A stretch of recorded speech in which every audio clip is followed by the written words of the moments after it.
नमस्कार, आस्वाद आपलेपणाच्या चॅनलमध्ये आपलं स्वागत आहे. तर आज आपण झटपट अगदी साध्या सोप्या पद्धतीमध्ये 5-7 मिनिटांमध्ये होतील असे सँडविच बनवणार आहोत, जे बनवायला आपल्याला जास्त वेळ लागत नाही. आणि आपण जे सँडविच बनवते पनीर सँडविच आहेत. पनीर म्हटलं तर सगळ्यांनाच फार आवडतं आणि पनीर सँडविच म्हटलं तर फारच छान लागतं. म्हणजे आपण सकाळी घाई गडबडीच्या वेळी मुलांना टिफिनमध्ये किंवा नाश्त्यासाठी वगैरे सुद्धा हे झटपट बनवून देऊ शकतो आणि फार टेस्टी लागतात हे आपले पनीर सँडविच बनवायला. तर आपले आजचे हे पनीर सँडविच कसे बनवायचे ते पाहूया. तर पनीर सँडविच बनवण्यासाठी इथे मी पनीर घेतलेलं आहे. तर पनीर जे आहे ते आपलं कुस्करून घ्यायचं आहे. पनीर व्यवस्थित कुस्करून घेतल्यानंतर आपल्याला आता याच्यामध्ये भाज्या घ्यायच्या आहेत. तर याच्यामध्ये मी कोणतीही भाजी नाही घेणार आहे. तर आपण हे जे आहे ते साध्या सोप्या पद्धतीमध्ये सँडविच बनवणार आहोत. तुम्हाला जर पाहिजे असतील तर तुम्ही ह्याच्यामध्ये बाकीच्या भाज्यासुद्धा ॲड करू शकता. तर आपण इथे फक्त कांदा आणि कोथिंबीर घेणार आहोत. तर कांदा मी एकदम बारीक कापून घेतलेला आहे आणि कोथिंबीर घेतलेली आहे. तुम्ही गाजर, सिमला मिरची वगैरे सगळं घेऊ शकता. तर हे सर्व घेतल्यानंतर आता आपण त्याच्यामध्ये बाकीचे मसाले घालून घेऊयात. त्यासाठी इथे मी आपली आमचूर पावडर असते ती घालून घेतलेली आहे 1 चमचा. त्याने छान टेस्ट येते आपल्या पनीर सँडविचला. त्यानंतर लाल तिखट घातलेलं आहे. त्याच्यानंतर धना जिरा पावडर घालून घेतलेली आहे. त्यानंतर चवीनुसार मीठ घालायचं आहे आणि आपलं जे हे स्टफिंग आहे ते मिक्स करून घ्यायचं आहे. आपल्याला याच्यामध्ये जास्त काही वापरायची गरज नाही. अगदी साध्या सोप्या पद्धतीमध्ये आपले हे सँडविच बनवून तयार होतात आणि खरंच खूप टेस्टी लागतात आणि बनवायलासुद्धा आपल्याला याला जास्त वेळ लागत नाही.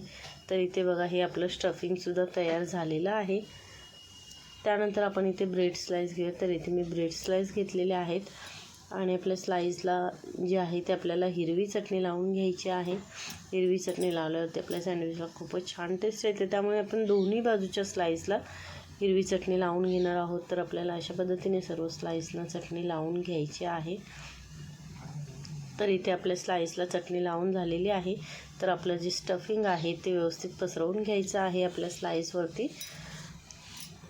तर स्टफिंग व्यवस्थित पसरवल्यानंतर आपल्याला थोडंसं चीजसुद्धा त्याच्यावरती किसायचं आहे. जर चीज स्लाईस असेल तर ते सुद्धा तुम्ही घालू शकता. तर आपण हे स्टफिंग व्यवस्थित पसरवून घेतलेलं आहे सगळ्या स्लाईसवर.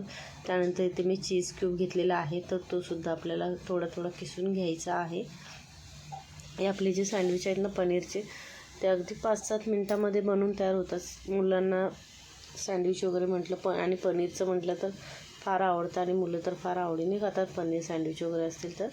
तर आपण चीज किसून घेतले आणि त्यानंतर स्लाईस दुसरा आपलं जो आहे तो त्याच्यावरती ठेवून घ्यायचा आहे. आणि आता आपल्याला वरून थोडंसं बटर लावून घ्यायचं. बटर आपलं जे आहे ते अजून कडक आहे कारण ते फ्रीजमध्ये होतं, त्यामुळे त्याचं असं थोडंसं तुकडं करून लावून घेते. थोडं बटर लावलं ना की आपलं जे आपण सँडविच बनवणार ना ते टोस्ट करताना आपल्या टोस्टरला चिकटणार नाही, म्हणून थोडंसं बटर वरून असं लावून घ्यायचं आहे. तर बटर लावून झालेलं आहे. त्यानंतर इथे मी टोस्टर घेतलेला आहे, त्यालासुद्धा बटर लावून घेते. दोन्ही बाजूने व्यवस्थित बटर लावून घ्यायचं आहे आणि आपले जे सँडविच आहेत ते छान असे मस्तपैकी टोस्ट करून घ्यायचे आहेत. किंवा जर पाहिजे असतील तर आपण नॉनस्टिक तव्यावरती आपले एका वेळेला 4 वगैरे सँडविच ठेवून चांगले टोस्ट करून घेऊ शकतो.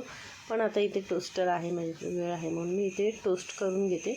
तर दोन्ही बाजूनी मस्तपैकी त्यांना आलटीपलटी करत चांगलं असं खरपूस शेकवून घ्यायचं आहे आणि जास्त वेळ लागत नाही अशा पद्धतीने सुद्धा टोस्ट करायला. तर तुम्ही अशा पद्धतीने आपले सँडविच करून बघा, तुम्हाला नक्की आवडतील. जर सँडविच करायचे नसतील तर पराठा बनवताना मुलांना पराठा वगैरे बनवून अशा पद्धतीचं स्टफिंग करा. तर आपला आजचा हा पनीर सँडविचचा व्हिडिओ तुम्हाला कसा वाटला तेही अगदी झटपट हे कमेंट करून नक्की सांगा. आणि आपल्या चॅनलवरती नवीन असाल तर चॅनलला सबस्क्राईब करा. बेल आयकॉनचं बटन प्रेस करा, म्हणजे आपल्या व्हिडिओचे जे येणारे नोटिफिकेशन्स आहेत ते तुम्हाला सर्वात आधी मिळतील. आणि व्हिडिओ पूर्ण बघितल्याबद्दल धन्यवाद.